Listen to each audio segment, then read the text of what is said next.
Get your free copy of the complete tutorial at www.teachucomp.com/free. When a customer overpays you or gives you a down payment or prepayment, you record the amount received in the Receive Payments window. Doing this creates a credit for the customer or customer job specified. Later on, after you've created an invoice for the specified customer or customer job, you can return to the Receive Payments window to apply the customer's existing credit. To apply an existing customer credit to an outstanding invoice in the Receive Payments window, select the name of the customer or customer job who has the outstanding invoices and the credit you want to apply.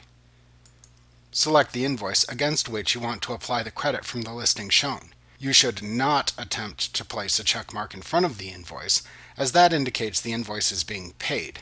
Instead, click anywhere else within the invoice line other than the checkmark column to select the desired invoice against which to apply the customer's credit. Then click the Discounts and Credits button in the main tab of the ribbon at the top of the window to open the Discount and Credits window. Select the Credits tab if necessary to view any available customer credits.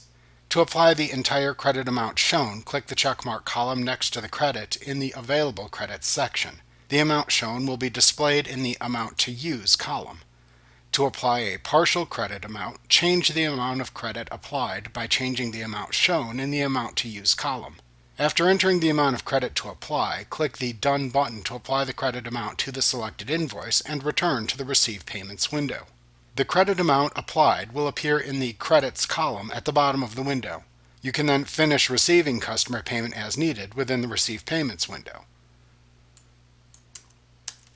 When finished, click either the Save and Close or Save and New buttons to save the transaction and either close the window or clear the window, leaving it open for additional entries. Like what you see? Pick up your free copy of the complete tutorial at www.teachucomp.com/free.